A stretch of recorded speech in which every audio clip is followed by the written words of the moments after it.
Alright, so here's the approach with the phantom scale, okay? Take two scales that I'm going to show you right here.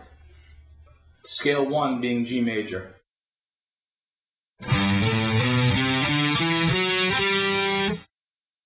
Scale 2 being E minor. Okay, now with the G major, the notes that are not being played are these.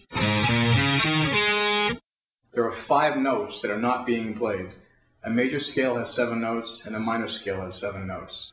So if you add 7 plus 5, you have 12, obviously. You have a 12-tone row chromatic scale, which is the idea. You combine the major scale with the other notes, the phantom notes. You combine the minor scale, which is the relative minor of the major, and you have every note that's conceivable. The point is to also not stay on these phantom notes. So if you have a passage that has, you would approach with a phantom note.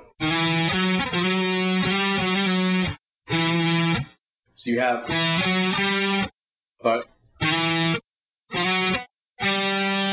that's the approach with the phantom. So if you have,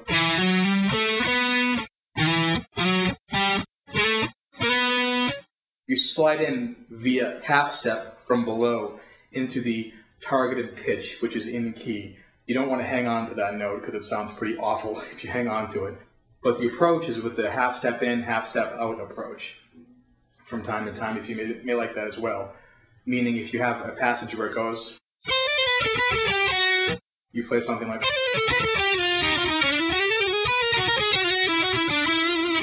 you just take your hand positioning for that scale, and you kind of move it down a half step. That kind of thing. And the importance of that is basically that you begin on a note that's in key, and you end on a note that's in key.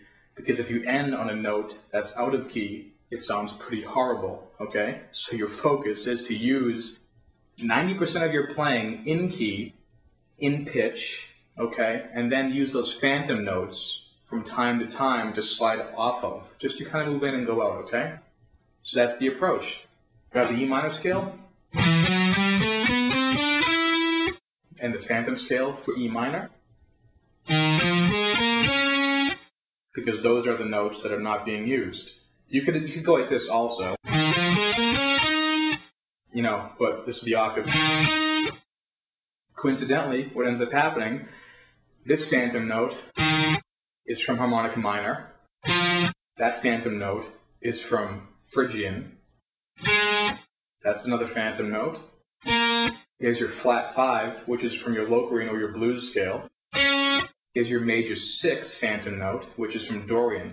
Okay? So in essence, this outside scale concept, if you play it and use it with caution, sliding in and going out very carefully, it sounds great. I wouldn't hang on one of these notes for very long unless you really want that kind of approach in your sound. As far as your technique, you want to hear, you know, like that major 6, you know, kind of rub up against the flat 7. You know, you want that kind of sound as you're playing. Then I would stick with the Dorian type of deal. Or, you know, as we've already previously reviewed, the harmonic minor, Phrygian. But when you put these all together, you know what I'm saying? You have that whole...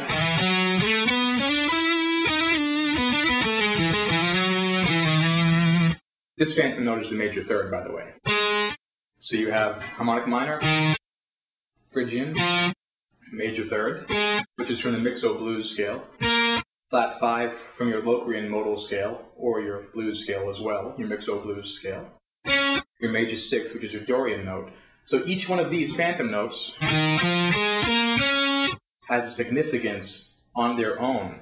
If you're going to use them all in context together to have this approach,